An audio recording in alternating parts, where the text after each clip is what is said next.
Morning, good evening, good afternoon, depending on wherever you are. But wherever you are, if you're watching this, you have some keen inkling to know what's happening in the world of Australian Ultimate. I'm Stef Pazzo. We're closing off our week of interviews, our hype, our pre-game, pre-tournament chat before the Australian Ultimate Championships, which are happening this weekend, April 10th till 12th in Canberra, the Australian capital territory. And I am pleased to be joined with a young lady. She says she's not young anymore, but a young lady, Kat Smith, that I've had the pleasure of knowing just about the beginning of her playing days in Brisbane. And she's come a very long way since then. Welcome, Kat Smith. How are you today? Hey, Steph. I'm good, thanks. How are you? Yeah, very, very good. Very excited to see your smiling face. It Oh, definitely brings a smile to mine as well. So very happy on that alone, but everything else is going pretty good too. cool. And you, how is life in Brisbane? You're there now, as I understand, after a Yeah, bit of moving. I have, yeah. I grew up in Brisbane, obviously, and Brisbane's one of the cities on the east coast of Australia. So it's a pretty fun place to grow up as a kid. I grew up here, and then I did a bit of traveling. Went up north to Townsville, played a bit more frisbee, and then I came back to Brisbane. And Brisbane's mostly been pretty wet for the last week. It's been just pouring down rain, and with a new COVID lockdown with the rain over Easter, it's just I've seen a lot of my house and I've bought a lot of plants because what else do you Yeah, do? I mean that's what you do: buy plants, do cooking, or these odd projects that everybody gets to start amidst all of this. Uh, Mhm. so, Kat, let's introduce yourself to our viewers. So, you are Kat Smith. Do you have nicknames that you go by in the Alti world? To be honest, Cat Smith probably is the nickname. I don't really, yeah, I'm not exciting enough to have another one. I'm sorry. Uh, well, I called you Kitty Cat for a small time, but we can't let that be an official nickname. I know that much, but I did always like calling you that when you started. So we'll skip straight along your city and your club. You told us about the city. You live in Brisbane. What's the club that you would be representing? Yeah, so I play for a women's team called Fuse, and I've played for them for probably about the last 5 or 6 years, which has been really nice to see the club evolve over that time. Even though for 2 of those years I was playing from Townsville, but still like traveling to go to trainings and then to nationals as well. Remote But I think, Queensland player. Townsville, of course, still being in the same state in Australia. yeah, that's correct. Uh, Yeah. Awesome. And I know that that club has developed. We'll talk a little bit about that, but I've heard good things about the development. What number do you wear on your back, Cat? 64. And any reason, totally random? Yeah, Why no. 64? Um, Yeah, there's definitely a reason. I had a friend from Switzerland who came out to Australia for about 6 months, and we were both playing frisbee, and we both kind of needed a number. And it just so happens that the Australian code is 614, and Switzerland's is like 6042. So we were like, oh, let's join them together. So 64 was the Do I remember this player, this Swiss player? Was he on one of my halibut teams with you as well? she Oh, might have oh, been. she. Okay, that's not he. It's not Oliver Gogler. No, it's not Ollie. He was a Swiss player that I know through you as well. So okay, so it's somebody Yeah. else. Yes, her name was Nina. Do you remember her? Nina Berger. Nina. Yes, I do Vaguely? remember vaguely, vaguely, vaguely, but I do remember Nina. Yes, I do remember the Yeah. name. Cool. Okay, so that's how you became Cat Smith, number 64. How many years you been playing Cat? Like a while now. It creeps up on you sometimes, I think. I started in 2012, so gosh, 9 years now. 9 years. Holy I know, whatever crazy. expletive. That's you still seem like a fresh young player to me, but almost a decade already. Uh, And how old are you? Tell me you're still under 30. You must be under I 30. am still under 30. I turned 27 in 3 weeks, actually. So if you Okay. want to send a birthday present my way, feel free. Yes, that me and the rest of these viewers send Cat Smith presents, love, and praise for her birthday. And then talk about Aussie representation. You've had the pleasure of doing it on more than one occasion. tell us about the campaigns that you've got to wear the green and gold, or maybe even clubs, whatever Sure. it is. Tell us about some of your big campaigns. Yeah, sorry. I guess like when I first started, I managed to pick up on this mixed clubs team. It was called Hippo back in 2014 when I barely really, to be honest, didn't really know how to play. But we went over to.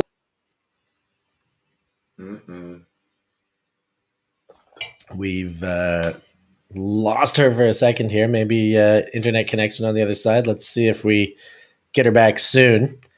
In the interim, I will give my best renditions. I know that she played Hippo, and that would have been in Lecco. After Lecco, we had Kat, sorry, who the other day I introduced Kat Phillips as Kat Smith, which was a major gaffe. Anyways, Kat Smith was also a member of the Mondays in London that won a silver medal. She was a Firetail, which is the women's representation in Australia. And as well, she was a Stingray, an under 24 Australian representative. And I know she played AOUCC, which Mark Evans was just talking about. The men's rendition of that was the Blue Healers. I'm not sure what the women's is. We do, while we're waiting, we may switch over to who would be our next guest. And he's in our waiting room, so we may bring him in right now. So we are going to do that. We'll bring him in, and if Kat comes back, we might bounce our guests in and out. But I do have with me in the waiting room here a man who is very renowned over the WWF, the World Wrestling Federation. I will read his resume here, his ultimate resume, before we pull his face on, because it's quite impressive. Chair of the WFDF Spirit of the Game Task Force, introduced for the WFDF Game Advisors. He's been a player at WCC 06, 2010, World Masters Ultimate Club Championships 2014, 2018, coaching staff for Australia, the World Games 09, WGC 08 and 2012, WFDF Rules Official Game Advisor, the World Games 2013, 2017, WGC 2016, WCC 2018, W Under 24 2018, founder of the Indigenous Ultimate Association, also involved in the Australian Ultimate League and the After Cultural Diversity Showcase game, more than just a mouthful. Rules guru Rueben Berg. Let's bring him in and say hello before we get Kat Smith back. How are you, Rueben? I'm doing really good. How are you, Steph? Yeah, really, really good. Great to see your face on the other side of that screen. Now, we do have a little bit of a rules chat lined up with Rueben. We're going to talk to Rubes about the evolution of the rules and specifically a few of the biggest changes that will affect play here at AUC. Rueben, do you mind being a face on screen while we have a chat with Kat, and then we'll kind of bounce a few of our questions in both directions? How does that work for you? I'm more than happy to do whatever works best for you. Okay, well, that works best for you. We're going to bring Kat back in. I see she is now in the waiting room. We'll have three beautiful faces on this screen. Kat, Rueben obviously know each other, so welcome to both of you. Thanks for cooperating and playing along here as we go. And we're going to go back to Kat after I gave Ruben's big introduction there. We'll talk a bit more about it. But Kat, you were about to tell us about some of your campaigns. You went on about Hippo, and tell us what happened after your Hippo campaign, because I think we got most of that before we lost you. Yeah, no, sorry about that. I think the Wi-Fi at my house dropped out, so my mistake.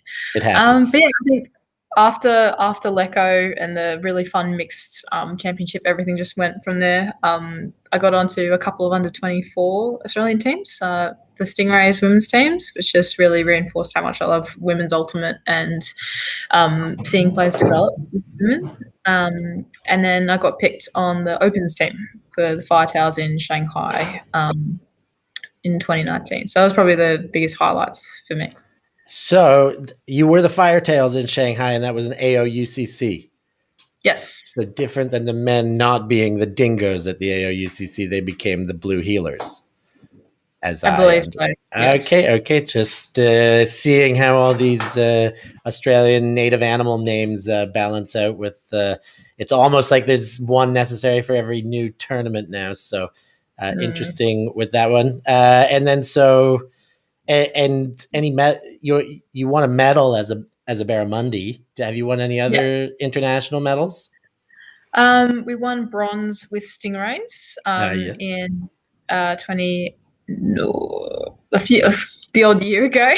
What city was it in? Perth. Okay, in Perth. Okay, yes. 27. I can't remember. 2017. I was gone. I was in Nicaragua. I think it must have been 2017. Ruben? It was January 2018 was under 24s. 2018. Boom. Look, we got the answers all right here if we need them. That's so good. I was thinking 18 was like Cincinnati, so I was like, that can't be right. But then it was beginning Start of the year. Start of the year. Yeah. Awesome. Okay, so sticking with Kat, we got Ruben still looking beautiful for us. But Kat, tell us about this season. You are part of the Queensland crew. You play in a Queensland club team. The AFTA has recently made the decision that because of government regulations, because of case counting or whatever system they're using, that the Queenslanders should stay home. Tell us about how that season went, leading up with anticipation and kind of the vibe and feeling for the team now that you got to be spectators from the other side of a screen.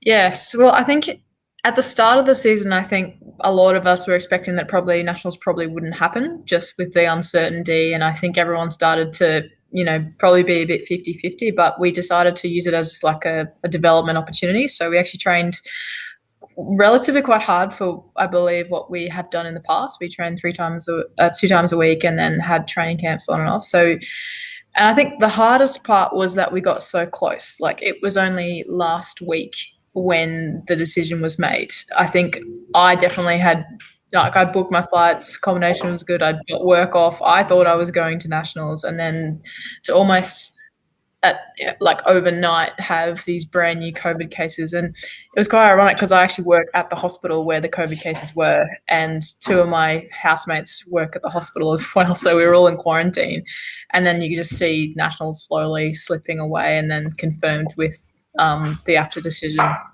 I do, yeah, I mean, it is what it is. We're going to have a pseudo Queensland Nationals this weekend with Nice. a lot of disc golf and a beach trip. So I think we'll try and make the best out of it as we can. But yeah, it was a bit of a shock getting so close. I think that was the big thing. And then it's got to be tough. I mean, all these decisions, the whole world around right now is probably envious to some end that Australia gets to have a national championship at this point in time. It must have been great excitement for Aussie players, Aussie clubs, and then but as such, having it kind of yanked away at the last minute has got to hurt. Whether you understand, whether you believe, whether you oppose, no matter what, it's preparation, club preparation, team preparation being yanked away it's an emotional strain for many. Rubes, I'm going to flip over to you.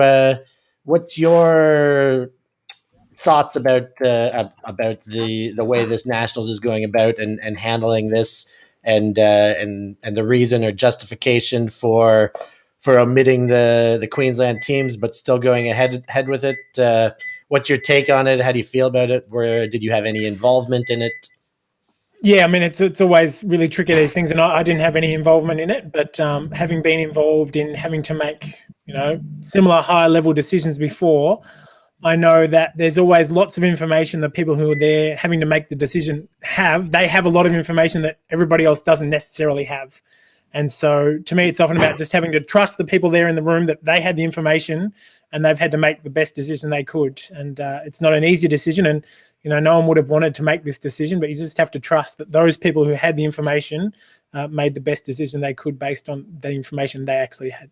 Yeah, fair enough. With everything at stake, liability beyond anything else. I mean, I guess that's the last thing anybody wants is for a tournament to be the culprit any further spread, outbreak, whatever it may be. So again, we got to, like you say, respect all these decisions. I'm going to keep both of you now and just kind of bounce questions back and forth because I like the way this works, and you both look so lovely on the screen. And we're all Queensland. We've all got Queensland connections here too. So we do all have. I met both of you Queenslander in Brisbane originally. I think potentially both at Annerley or in the vicinity. Obviously, Rueben a lot earlier than Kat. I met Rueben right when I moved to Australia, so back in 2007, I guess, before you ended up shipping off to Melbourne. When did you ship off to Melbourne now? Well, back to Melbourne. I came back to Melbourne in 2007. Okay, so you were Victorian. You're Melbourneite. I'm Victorian, Victorian, proud Victorian. But from a frisbee standpoint, I'm a Queenslander because I started playing up in Brisbane in 2001. Okay, but yes, Queenslander, as the state of origin cries once went. I don't think I've got the right accent for it. I'll pull it off a bit better than that later in the show, though, perhaps. For now, Kat. So about your team, you talked about how it affects.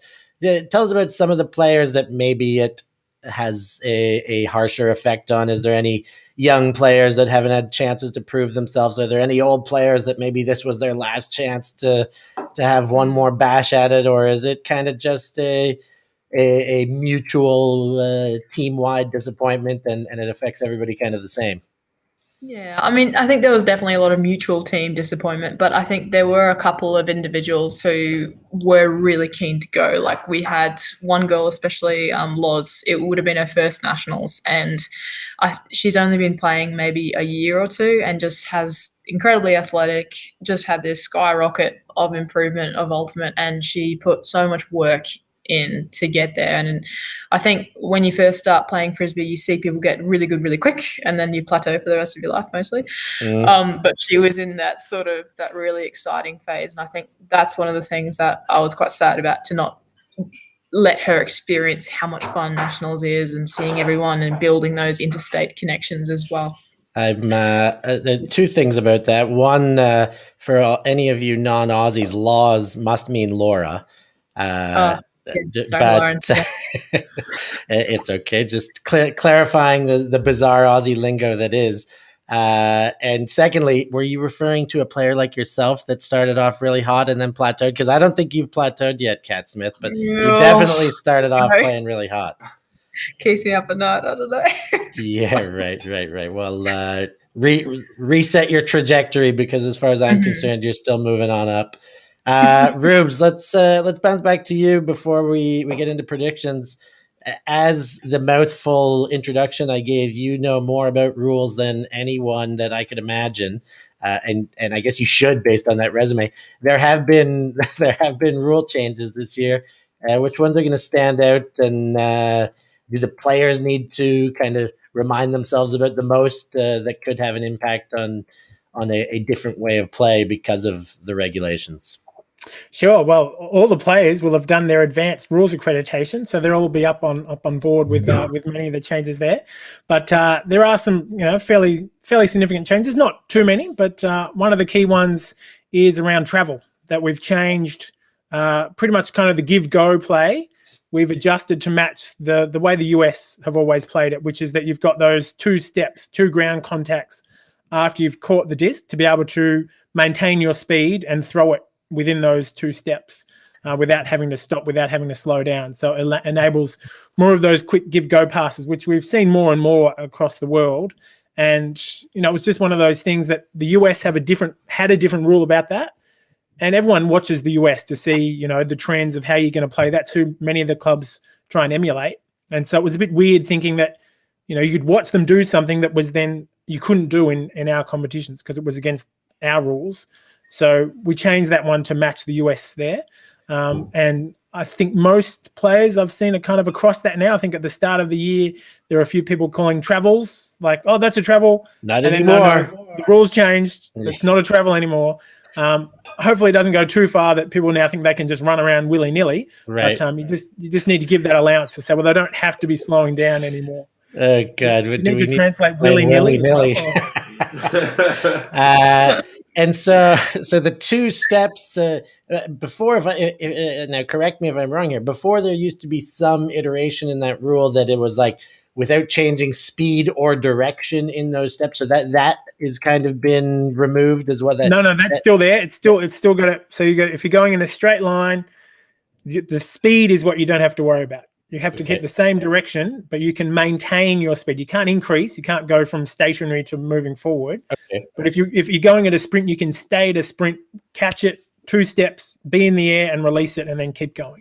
All right, giving Goki a bit of motion offense, kind of facilitating there. Yeah, that's right. So I think we'll probably see some more of that over the over the weekend. One of the others is we've made the markers move back further from the thrower. So we've increased the distance the marker needs to be from the thrower, pretty much by disc width. So it's a double disc width? How do you measure that now? You can't push not for off. disc space, but for wrapping and for straddle. So it used to be the line between your arms. It couldn't cross the torso. But now it's a line between your arms, can't come within a disc width of your torso. So you've got extra space. A disc width of the torso on a straddle or a wrap. Well, for the straddle, it's of your feet. So if you imagine there's a disc at your feet, a line between the marker's feet can't cross that disc. It's got to be a disc width away from your pivot foot. That is okay. I think further back. Just get further back. A bit more space. I think it's tough. It sounds like it's a little bit tougher to measure. I always used to like the get out of here. Like that's still there. The get out of there is still there. That still exists. Disc space around around the gut, and it helps if you've got a bigger gut like us. Maybe to push hey, speak for yourself. No. But it's to do with the arms and the feet. But again, that's to match a USA rule, and we hope that means there is fewer instances of thrower marker fouls. We'll just see the game continue. And to be honest, like as a good thrower, if someone's right close to you, just go, oh, well, this is going to be easy to break them now because they're so close. To make them go back a bit is not actually necessarily easier for the thrower, but it will mean there's fewer chances to have that contact that will cause a foul and therefore have stoppages. No one wants stoppages. So. No, let's get rid of those stoppages, keep the play moving. So, Kat, before Rueben goes on, how has your team kind of discussed the rule changes, or has training been have you adapted new drills or anything, or have you just kind of read and accepted and understood? No. So Anson is our coach again this season, and he loves rules. So we actually did a drill on the wrapping and the straddling rule and like the 45 degrees. So yeah, that actually was the thing that we did a lot over a couple of weeks ago. Yeah. Nice. And do you think in an attacking sense, play or planning has evolved because of the traveling deviation? To be honest, I don't think. I think a lot of us really love that rule. Like, I think me especially, I was really happy to see that actually happened. So I don't think we needed just for you. The Cat Smith rule. I know, I love that rule. But yeah, I don't think we needed to practice that anymore. I think we'll take to that. So. You just kept doing what you used to do was illegal, and now it's legal. Yeah, okay. Beautiful. Anything else, Rueben? Any other significant rule changes? There's probably 2 others that are worth a mention, and that's the penalties for offside. We've changed, and that caused a bit of controversy. I think it was the final of Div 2 Nationals, the men's final, maybe 4 years ago. The double game point, I think, had an offside that caused the penalty. We've changed the way the penalties for offside work though now, and that is that there's no longer a repull. If you go offside, there's automatically something will happen, but it's always, we just treat it like it's a brick. So it's basically just the defense has done a bad pull, and so the offense can just take it to the brick and start play from there. So obviously if they do a really bad pull, you just don't bother calling offside. But if they've gone offside, you can call offside. Don't catch it if you call offside. That's my big tip for everybody out there. If you're calling offside, don't catch it, let it hit the ground, and then pick it up, walk to the brick mark, and away you go. Okay. And that's for no matter how many times they've gone offside. That's the way the rule applies now. If you do catch it, you negate the offside. That's can't right. Take the brick. Okay. No. And if you just like treat it like a brick, you wouldn't catch a disc if you were going to take it to the brick mark. You'd let it hit the ground, and so you're basically treating it like a brick. So that also means that if you drop it, that's still a turnover. So let it hit the ground if you're calling offside. All right. I mean, I still feel like it's getting a little bit better, but since I've started playing, like, especially if you're not at Nationals, somebody's offside on every single pull. So I guess eventually something's got to be done to start twisting these screws and stop waiting for worlds and observers watching goal lines and I mean, us look, ultimate I players just got understand. to stop.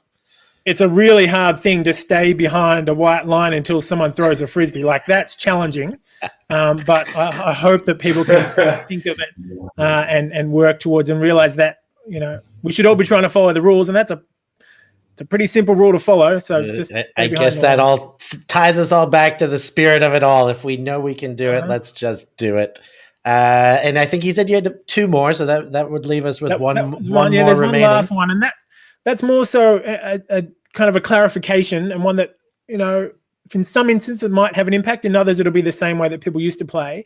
But we've adjusted our wording around receiving fouls, and what we've kind of edged out a little area where there's not a receiving foul, in that if you get a block and then after you've gotten the block, you then hit the offense's hands, just their hands or their arms that are outstretched, then that's not considered to be a receiving foul.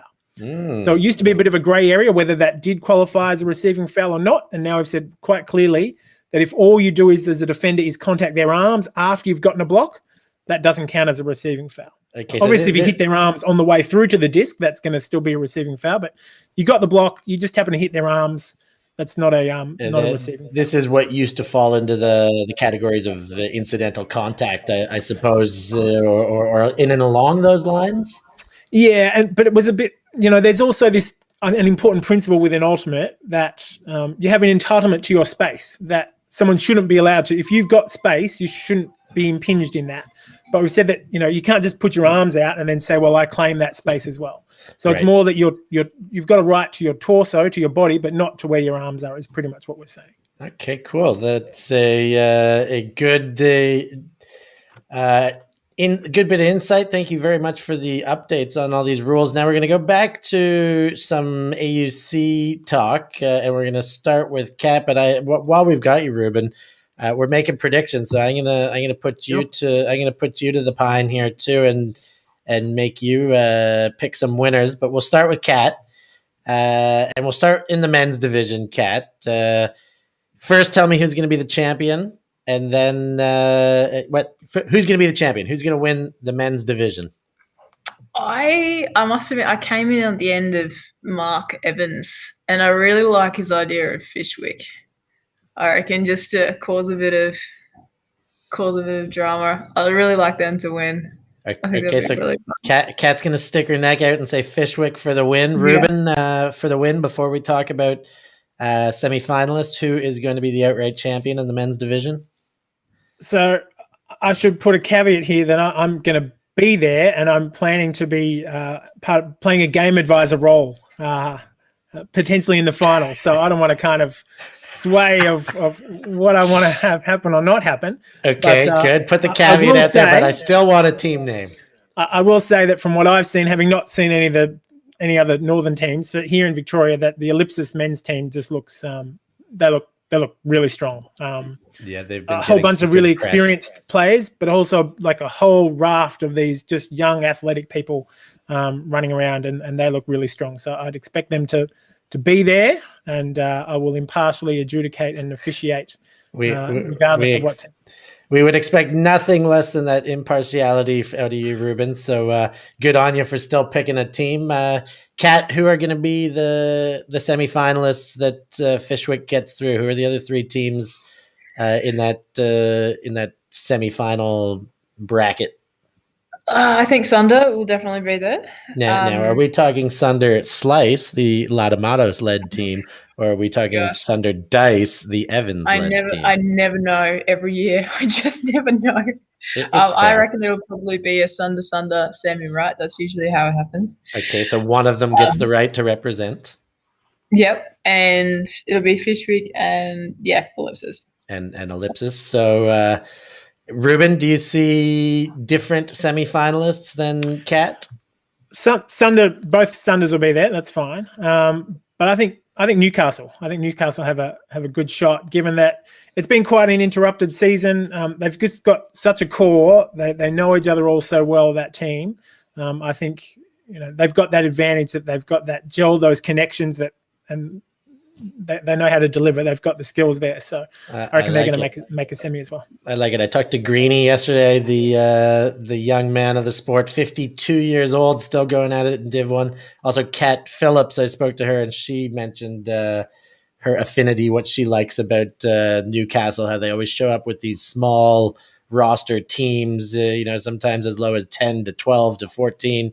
They won with 12, right? Yeah, they won a national championship with 12. So, and they seem to always have that kind of style about it. They don't select huge rosters, but as you say, they've got these super strong cores, and they get results. So, Kat, to the division that you're missing out on, of course, it would have been a Fuse championship this year. Absolutely. Of course. This was our year, the 20-year plan. And you know what? I must say, there a few of my interviews have mentioned the expectations for the Fuse improvement to be showing this year. So not just me being over flattering to you, but it seems like the word on the street was that Fuse was seemingly legit this year, but without them, because that is the case now. How's it gonna go? Let's start the same way. So who's gonna be the champion? I think Ellipsis will probably take it out again. Okay, it doesn't seem like anybody's stretching too far out on a limb with that one. Ruben, are you going to agree? Look, it's hard to say that they're not. I got to play against them down in Balan earlier this year. I'm playing with Fat Chili, and they came and joined in and played against the men in that game and that tournament, and that they still look really strong across the board. So yeah, dot. 4-time champions. Hey, can either of you tell me about now I should have asked this to Kat Phillips perhaps, but maybe either of you know, the dots are cut up. It looks like there's letters in there. IDEC. Is that what I see? And are you allowed to share your insights on what those 3 dots represent, or do you have insights, either of you? I think I know, but Ruben, you probably know more. I know, but I'm not sure if it's shareable information. So, I don't want to hear to millions of people. I think it's unfair for me to reveal that. But I guess I could say that. I don't even care if people find out. So okay, well then I'm picking up what you're putting down, and I kind of thought we were there, but we'll never know until we speak with somebody from Ellipsis. Until then, okay, so Ellipsis 4-time national champions. I was still in Australia for their very first one. I had the pleasure of commentating that, and they've done nothing but win since. So we will say, okay, Ellipsis are looking good to win it. Who are they going to beat in the final, Kat, and who are the semifinalists as well? Give me the other 3. I think it's going to be some really exciting plays. Like I know I keep coming back to Canberra, but like the likes of Abby Dawson and Caitlin Grange, like I don't know how they do some of the stuff that they do. Like I think that'll be pretty good. I think Rogue picked up Kaya Weir after we couldn't take her anymore. So Kaya Weir in herself is going to be incredible, along the likes with some of the other Rogue players. And obviously Manly, this hugely strong, impressive team that just keeps doing amazing stuff. So I think it's going to be those 4. And who will get so Manly, Factory, and Rogue, and which one will get to feature against Ellipsis in a final? I think the experience and the I don't know. This is getting a bit corny, but I think like the heart of Manly, or maybe the fire of Manly, will get through in the end with the experience. Nothing corny about it, Kat. I love it. That's all we can take for our sports predictions. We know the players. We don't have stats or any of that stuff yet. We just know what we know, and knocking on the doorstep, hey Steph. Yeah, if that's what you feel, that's how it's going to unfold. Ruben, and so Ellipsis, you like. Rogue, Factory, and Manly, are they going to be the same 3? Do you have a little bit of deviation in what you think? I think that's the top four, but I think a slight deviation. I can just picture in the semi-final that there's going to be a Liz Eady telegraphed hammer that's going to work perfectly as it always does because it's Liz Eady, no mistake, one mistake, Eady, and she's going to win the semi-final for them, and they're going to be in the final, but they won't have enough to take down Ellipsis. And Liz Eady's back in Canberra, is that right? Factory. Yep. Okay, so Liz Eady one mistake. Liz one mistake Eady. She was no mistake Eady, and then she became one mistake Eady, and that's where Boo Boo got his nickname from. That's Chris Stevens, Boo Boo. Yeah, he was the one mistake. I didn't know that. Wow. Classic. I did not know that either. It's great insights, Rueben Berg. Thank you guys so much. I think we're going to wrap things up with your predictions here. Kat Smith, thank you very much for joining us from Brisbane. Our commiserations that you don't get to play in this final, but an absolute pleasure to have your face and your voice on here. I hope you have a wonderful day. And again, thanks for sharing. No worries. Thank you for asking me. You're so welcome. And Rueben, the same. This worked out to be a nice little show with the both of you on, but thanks for your willingness to jump in, even your keenness. You're as a spectator, you're kind of giving us some prompts, and we're like, we should just get Rueben on here and get in his brain. So thank you as well, Rueben, for joining us. It's been a pleasure. And to all of our viewers and spectators, the millions out there, thank you so much for joining us. I want to thank De Vortel Production for helping out and producing, not helping out, for doing all the production here. To Alti TV for the broadcasting and distribution of Australian Ultimate and now Global Ultimate. For more than 10 years, they've been doing it. Subscribe, become a member, like on Instagram, on Facebook, on YouTube, all those things. I've been Stef Pazzo. I've had a heck of a time with these two guests. Thank you all for joining us. Be good and don't do anything I wouldn't do. See you, Stef.